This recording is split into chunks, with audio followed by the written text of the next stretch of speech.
America's top law firms, universities, and media companies capitulate to Trump because standing up for what's right is such a pain in the ass.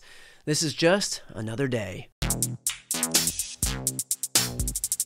Did you ever have a bully in school? That person who refused to leave you alone no matter what you did? Well, if you didn't, don't feel left out because now everyone in America gets to share one. If you've been alive lately, then you've seen how this president and his administration have been attempting to intimidate various institutions around the country, and today was no different. This morning, Trump's Attorney General Pam Bondi held a press conference at the Justice Department to let the governor of Maine know that due to her continued refusal to ban trans athletes from sports in her state, the bullying by the federal government just wasn't going to stop. They are withholding federal funds and taking them to court, and Bondi felt just terrible about it. We have exhausted every other remedy. We tried to get Maine to comply. We don't like standing up here and filing lawsuits. That can't be true. I have a feeling somewhere there's a Tinder app that lists filing lawsuits as one of your top likes. And by the way, dislikes include having to properly follow America's deportation laws and also guys who admit they made a mistake. But bravo to Maine's Governor Mills. This is an example of the tough fights that need to be waged in this country against a relentless bully. Oh, and just a quick aside about said bully. This entire battle by Trump and everybody in his orbit crying about how we need legitimacy in our sports would be a lot easier to take seriously if his son wasn't funding something called the Enhanced Games, an Olympic disruptor that would allow some steroids in sports. Take a peek. Today, Donald Trump Jr., Chris Buskirk, and Omid Malik's 1789 capital join other leading investors in funding the Enhanced Games, a new Olympics for a new golden age. That's right, the Enhanced Games, courtesy of the guys who are definitely, totally against anyone gaining an unfair advantage in sports. Got it. But sadly, the governor of Maine is the outlier when it comes to standing up to America's bully. Take law firms. Recently, Trump has targeted some of the biggest law firms in the country, all of which have been directly tied to cases that, not surprisingly, have targeted Trump in the past. And in case you're wondering, this is not normal. How unusual is it for the president to go after a private entity through an executive order? Yeah, it's totally unprecedented. It's totally weird. People don't know what to do. I'll give you weird and unprecedented, but I've got to stop you at people don't know what to do, because I think the answer is follow the governor of Maine and take a stand. But sadly, a lot of them didn't. 9 firms have agreed to do deals totaling $1 billion of pro bono legal work, which will task them with working for DOJ or helping do the bidding of Trump's Justice Department. Do you see what happens when you cave? You keep your money and you lose your soul. And how about universities? Since Trump took office, his administration has bullied colleges with the threat of pulling their federal funding, all under the guise that he's rooting out anti-Semitism on campus. And while Harvard recently had the guts to stand up to him, Columbia University was very different. Columbia University will give in to demands from the Trump administration in order to restore hundreds of millions of dollars in federal funding. It appears that in some way, shape, or form, Columbia has agreed to pretty much all of the president's demands, including banning mask wearing, a new definition of anti-Semitism, and reforms to the admissions process, and as well putting the Middle Eastern Studies Department under so-called academic receivership. Yeah, you know the saying. First they came for the Jews, then they came for the masks. Columbia has an endowment in the billions of dollars, and still they bent over hoping that maybe they'd just give this guy their lunch money and he would leave them alone. But that is not how this works. Just ask the media. ABC News, another company with billions in their pockets, recently settled the case with Trump because standing up was going to be too much of a hassle. ABC's avoiding going any further by settling. They're paying out $15 million plus $1 million in attorney's fees. They say this is going to go to a nonprofit, basically to Trump's future library. That's the idea. Yeah, and I'm guessing every Trump library visitor will have the opportunity to pee on a urinal cake featuring ABC's logo.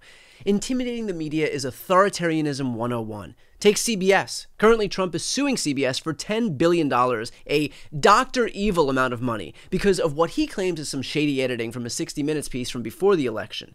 Now, at the same time that lawsuit is going on, Paramount Global, which owns CBS News, is currently trying to merge with Skydance Media, and in order to do that, Paramount will need the approval of the Trump administration. Specifically, the FCC, which, under its new commissioner, Brandon Carr, has suggested that Donald Trump's complaint will be considered by the FCC before any merger can be approved. Well, you know what? All they need is someone tough to stand up to this level of intimidation.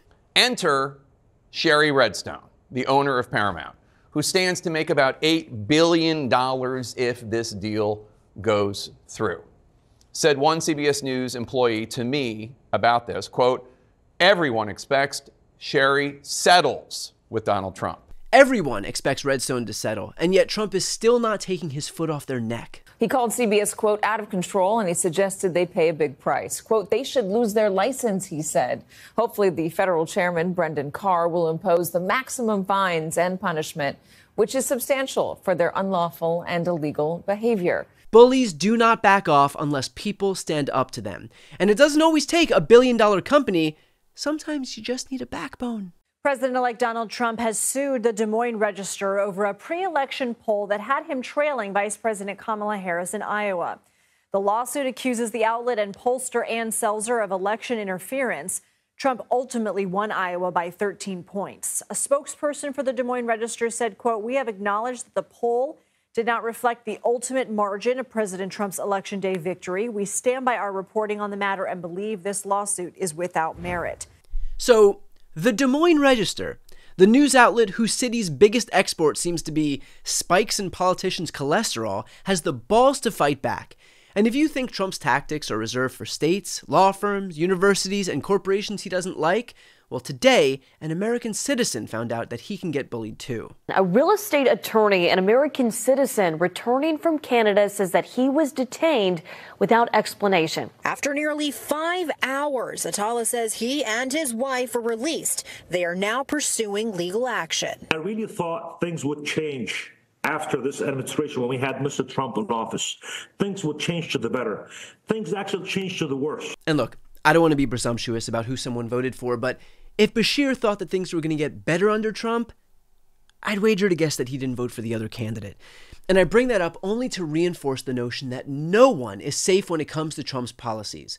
I mean, for God's sake, ICE agents recently tried to make their way into elementary schools in Los Angeles, and the only reason they weren't successful is because administrators wouldn't let them in. So the principals of elementary schools apparently have greater principles than some billion-dollar law firms. Look, when I think about the message that I would love to send to these law firms and universities and media companies with billions of dollars in their pockets who are capitulating to our bully president, I honestly find myself of two minds. One message is, and I hate to get all Pollyanna here, but the idea of pursuing justice equally or promoting diversity of thought in our universities or holding our leaders accountable to the truth is what America is really all about. But the other message is, how do I say this? That's what the money is for! Exactly. Before you go, if you enjoyed this content and you want to see more and support independent media, please subscribe to this channel. The subscribe button will be right here on the screen. But second, the reality is that we are now in a political environment where this administration can lean on any of the social media platforms to suppress certain voices if they don't like critical coverage.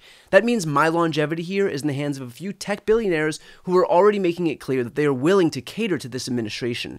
To that end, signing up for my newsletter is a way for me to reach you directly if that ever becomes necessary. I'll put the link right here on the screen as well, so please sign up. It's free, but there's also an option to do a paid subscription if you'd like to support me and my team. I really appreciate it. Thanks so much for watching.